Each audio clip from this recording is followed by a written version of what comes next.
9 மே 2026 பாஸ்கா 5ஆம் வார சனிக்கிழமை. முதல் வாசகம். அந்நாட்களில் பவுல் தெருபை, லிஸ்திரா ஆகிய நகர்களை வந்தடைந்தார். லிஸ்திராவில் திமோத்தி என்னும் பெயருள்ள சீடர் ஒருவர் இருந்தார். அவருடைய தாய் ஆண்டவரிடம் நம்பிக்கை கொண்ட ஒரு யூத பெண். தந்தையோ கிரேக்கர்.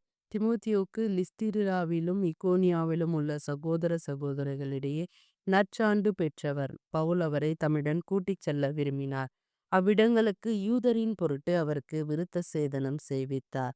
ஏனெனில் அனைவரும் அவருடைய தந்தை கிரேக்கர் என்று அறிந்திருந்தனர். அவர்கள் நகர் நகராக சென்றபொழுது எருசலேமில் உள்ள மூப்பரும் திருத்தூதரும் செய்த தீர்மானங்களை அவர்களிடம் கொடுத்து கடைபிடிக்குமாறு கூறினர். இவ்வாறு திருச்சபைகள் நம்பிக்கையில் உறுதி பெற்று நாளுக்கு நாள் எண்ணிக்கையில் பெருகி வந்தன. பின்பு ஆசியாவில் இறைவார்த்தையை அறிவிக்காதவாறு தூய ஆவி தடுக்கவே அவர்கள் பிகிரியா காலாத்தியா பகுதிகளுக்கு கடந்து சென்றார்கள். அவர்கள் மீசியா அருகே வந்து பித்தானியாவுக்கு செல்ல முயன்ற பொழுது இயேசுவின் ஆவியார் அவர்களை அங்கு போக விடவில்லை. எனவே அவர்களை மீசியா வழியாக சென்று துரோவா நகரை அடைந்தனர். பவுல் அங்கு இரவில் ஒரு காட்சி கண்டார். அதில் மாசிதோனியர் ஒருவர் வந்து நின்று கொண்டு, நீ மாசிதோனியாவுக்கு வந்து எங்களுக்கு உதவி செய்யும் என்று வேண்டினார். இக்காட்சியை பவுல் கண்டதும், நாங்கள் மாசிதோனியாவுக்கு நற்செய்தி அறிவிக்க வேண்டும் என்று கடவுள் தீர்மானித்துள்ளார் என எண்ணி அங்கு செல்ல வழி தேடினோம்.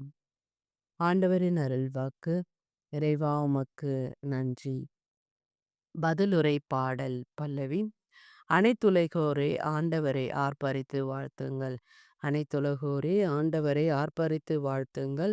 ஆண்டவரை மகிழ்ச்சியுடன் வழிபடுங்கள். மகிழ்ச்சி நிறை பாடலுடன் அவர் திருமுன் வாருங்கள். ஆண்டவரே கடவுள் என்று உணருங்கள். அவரே நம்மை படைத்தவர். நாம் அவர் மக்கள். அவர் மேய்க்கும் ஆடுகள். பல்லவி. அனைத்துலகோரே ஆண்டவரை ஆர்ப்பரித்து வாழ்த்துங்கள். ஏனெனில் ஆண்டவர் நல்லவர் என்றும் உள்ளது அவர்தம் பேரன்பு. தலைமுறை தோறும் அவர் நம்பத்தக்கவர். பல்லவி. அனைத்துலகோரே ஆண்டவரை ஆர்ப்பரித்து வாழ்த்துங்கள். நற்செய்தி வாசகம். யோவான் எழுதிய தூய நற்செய்தியிலிருந்து வாசகம். அதிகாரம் 15 இறை வார்த்தைகள் 18 21 முடிய. அக்காலத்தில் இயேசு தம் சீடரை நோக்கி கூறியது. உலகு உங்களை வெறுக்கிறது என்றால் அது உங்களை வெறுக்கும் முன்னே என்னை வெறுத்தது என்பதை தெரிந்து கொள்ளுங்கள். நீங்கள் உலகை சார்ந்தவர்களாக இருந்திருந்தால் தனக்கு சொந்தமானவர்கள் என்னும் முறையில் உலகு உங்களிடம் அன்பு செலுத்தியிருக்கும். நான் உங்களை உலகிலிருந்து தேர்ந்தெடுத்து விட்டேன். நீங்கள் உலகை சார்ந்தவர்கள் அல்ல. எனவே உலகு உங்களை வெறுக்கிறது.